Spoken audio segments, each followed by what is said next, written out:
Ang bahaging ito ay hatid sa inyo ng Philippine Sports Commission. Looking for the best deals? Head to Robinson's Department Store, your one-stop shop for daily essentials and unbeatable savings. Don't miss out. Shop now!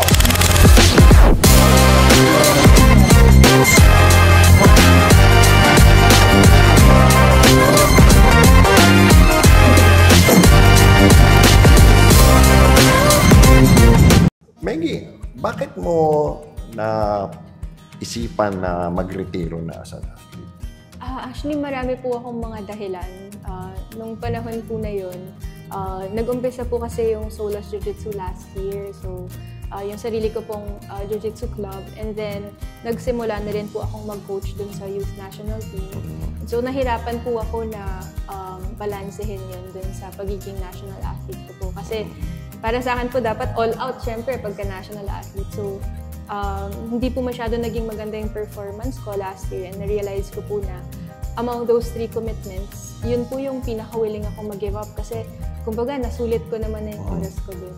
Nothing to prove anymore. Opo. What made you decide to coach yung youth? Well, syempre po, yung youth team po, sa totoo lang kasi tumatanda na rin po yung adult team. So, okay. And ano rin po, meron din po akong mga ibang youth na kino-coach ko po kasi talaga sila dun sa club and bahagi din po sila ng youth team. So parang, syempre, nagkaroon din po ako ng personal interest na matulungan din yung mga youth. And so, pinatulong po nila ako dun sa training po ng youth team hanggang sa regular na po, tapos sumasama na po ako sa competition. So, hanggang sa naging coach na rin po ako ng youth team. Anong nai-enjoy mo? Anong kaligayahan mo sa pag-coach ng mga bata? Ang dami po pero siguro po yung isa po would be yung pagka nakikita nyo po kung paano po sila nagde-develop, hindi lang po sa jiu-jitsu pero bilang tao. Parang kung paano po nila na-handle yung stress, yung dati po na hindi niya po kayang ma-handle yung anxiety, tas affected yung performance niya. And after a few competitions, biglang mentally stronger na po siya. Tas parang nakikita nyo yung resilience ng bata na alam ko po kasi yan po yung benefits ng jiu-jitsu na hindi lang po sa mats lumalabas. Hanggang paglabas, mabe-benefit po yung buhay nila. Anong mga targets mo para sa mga bata? Kasi syempre, kailangan may performance aspect din yan. How do you set goals for them? Well, bawat isa po sa mga bata, iba-iba po yung konteksto. So usually po, ang nangyayari dyan, initially, pagka may athlete po na sumali po sa club namin, for example, imi-meet ko po sila tsaka yung parents nila and then tatanungin ko po sila ano ba yung mga pangarap nila sa buhay down to their career and saan po nila nakikita yung jiu-jitsu na nag-fit doon sa buhay nila. Kasi yung iba siguro hanggang youth lang, parang hindi nila nakikitang mag-continue after kasi ang pangarap nila is maging certain kind of professional. So, hindi ko po yun lalabanan kasi pangarap yun ng bata So, susulitin niya habang nasa youth siya. Pero may iba rin po na nakikita nila yung sarili nila na ipapursue siya hanggang adult division na mag-all out, gusto maging world champion. So yung mga ganun, syempre, isi-set namin yung goals nila at yung path papunta dun sa gusto nilang maabot. So usually po nanggagaling po kasi yun dun sa mismong atleta kung ano yung gusto nila. And then, tinutulungan ko lang po sila na gawing mas klaro and na gumawa ng specific plan kung paano maabot yun. Paano mo napipili o nasasala yung mga atleta? How do you identify someone na kayang maging competitive sa jiu-jitsu? Sa totoo lang po, hindi po kasi siya all about yung capacity or yung talent. Kasi sa totoo lang po makikita niyo po talaga minsan unang session pa lang masasabi niyo na malayo mararating ng kid na to. Pero kung wala po sila nung desire na i-pursue yung path, yun po, hindi ko po siya mapipilit. Ini-encourage ko po sila, pero may iba po kasi na kahit po sa umpisa pa lang, hindi po sila ganun ka-talented or hirap silang ma-absorb yung jiu-jitsu, pero they show up every training session, tapos masayang-masaya sila sa training. Yan po yung mga talagang gusto kong tutukan kasi alam ko na magtatagal sila dito. Okay. Yung jiu-jitsu ba na natulungan talaga ng pagsikat ng MMA? I think, yun po talaga yung naging key para sumikat yung jiu-jitsu. Kasi yung mga Gracies nga po, diba, yung mga 90s, yan po yung naging way nila para ipakita na angat po ito sa ibang mga martial art. Kahit maliit ako, kaya ko tulunin yung malaki. So, naging malaki. That was your story. Opo, parang ganun po. Opo. Yung sa adult team naman natin, how do you guys recruit from the youth? Basta gusto ng athlete na tumuloy-tuloy ba? Anong qualifications para mag-transition sa adult? Opo, so yung ano po kasi, yung youth team, starting pa lang po siya. Pero yung youth team po, napakalawak po ng pool. Ang dami pong mga athletes na gusto pong maging part po ng youth team.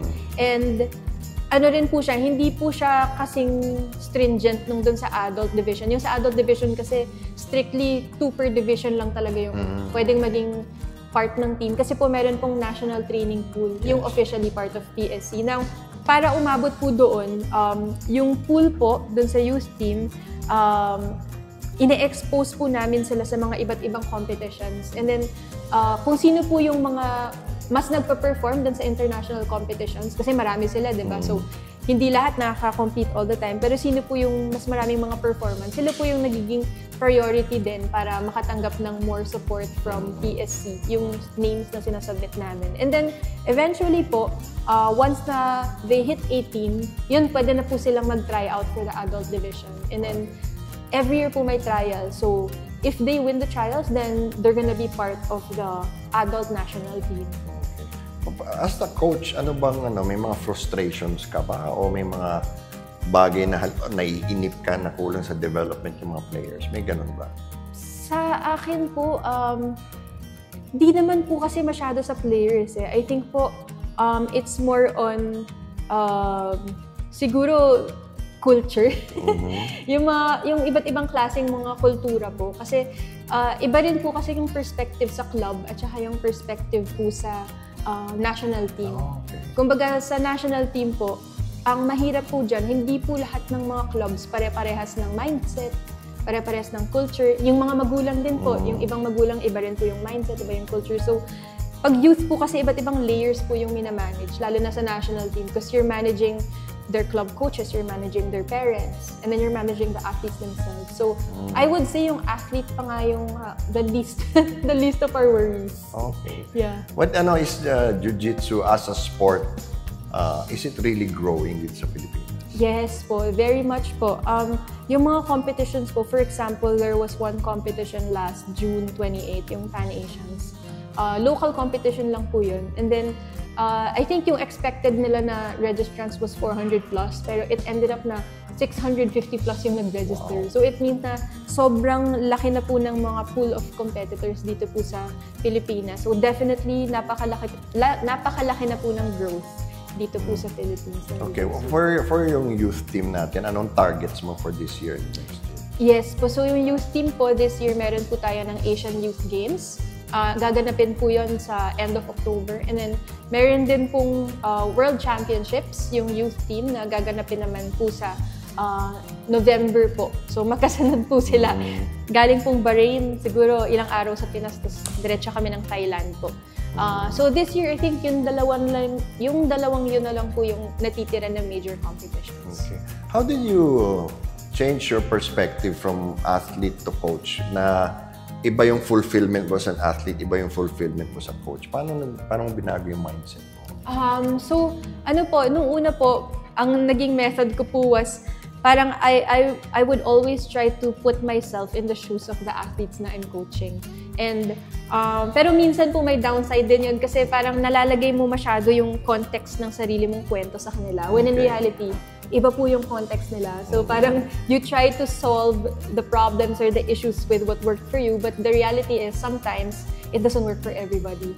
So parang ano lang dun po siya, through time and through more experience, mas nag-a-adjust lang kayo, and the more na mag-adjust kayo, the more din na nag-grow kayo. Kasi lumalawak yung perspectives nyo, nakikita nyo na, pag ganito pala yung tao, yung ganitong tendency, hindi pala pwede yung dating gumana sa akin. Kailangan pala mag-adjust ako, kailangan mas kilalanin ko siya. So, ano din po talaga, effort, kasi you really have to adjust based on the needs of each athlete. Walang formula po. Okay. If you were to sum it up, how has jiu-jitsu changed your life? Naku po. Mama ko ito.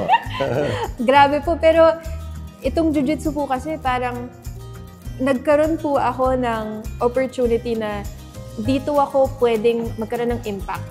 Parang hindi lang din po kasi yung Diyos po inalaw po niya na mag-excel po ako dito po sa Jiu-Jitsu. Before this naman po, hindi po ako nag-excel sa kahit saan. Parang sakto lang, ganun lang. So, yung approach ko po, I'll give my best, pero sakto lang. Pero dito sa Jiu-Jitsu, somehow, by the Lord's grace, parang umabot yung buhay ko sa point na never ko pong inisip na aabot sa ganung point yung buhay ko. Hindi ko nga po inisip dati na kaya ko mag-national team. Parang before Jiu-Jitsu, wala. Parang yung feeling ko sobrang layong-layo nun. So, parang napakita din po ng Diyos dito na kung yan ang plano niya sa'yo, mangyayari at mangyayari siya. And dito din po nakita ko na hindi din siya nagtatapos sa'yo. Yung benefits ng Jiu-Jitsu, hindi siya mag-e-end sa sisikat ka lang, aangat lang yung buhay mo. Pero ginawa yan para ikaw mismo makatulong ka din na makaangat din yung buhay ng mga taong nasa paligid mo. So, yun po. Paano yung interaction ng relationship mo with God and your relationship with Jiu-Jitsu? Well, doon po naka-anchor ang lahat. Kasi everything I do is for His glory. Kasi yan naman po yung purpose kung ba't niya tayo ginawa as image bearers, di ba po? So, we're made to bear His image. So, ginawa niya po ako in a unique way na dito niya ako He meant me to be here at this point in my life. And so, ito yung way ko po to bring glory to His name. And it doesn't mean just me being an athlete. So, kung ano mang konteksto ng buhay ko, kung saan niya ako ilagay, nung atleta ako, yan yung purpose ko, magdala ng glory sa Kanya.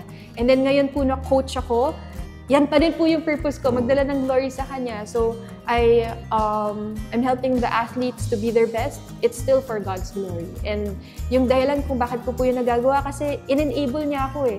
Inallow niya yung mga opportunities ko po nung nakaraan para magkaroon ako ng ganong klaseng experience na ma-share ko po sa iba. Pero at the end of the day, sa Kanya pa rin po siya nakapoint. Siguro as a last question, how do you see your future with or without Jiu-Jitsu? Sa totoo lang po, sa ngayon yung nakikita ko pala na clear na future is andyan po kasi yung club na binibuild ko po ngayon, yung Solas Jiu-Jitsu. So, para ko na po siyang baby, yung Solas na, kasi nga po wala naman po ako sariling pamilya. So, hindi ko din po alam kung yan po ang gusto ng Diyos na mangyari sa buhay ko, yung magka-family ako. Pero for now, ito po kasi yung binigay niya sa akin, yung Solas Jiu-Jitsu. So, yan po yung aalagaan ko and papalaganapin ko in a way that brings glory to His name. Pero kahit saan na po niya ako i-allow, let's say, even if He takes that away, let's say, He takes away Jiu-Jitsu, He takes away Solas, I know na kung ano man yung next stage na yun, although I cannot see it right now, hindi ko siya ma-visualize, alam ko na andyan siya eh, and alam ko na He will provide and He will enable me for whatever stage I will be in. So, I'm at peace with wherever He will put me. Thank you so much, Mickey. Thank you din po.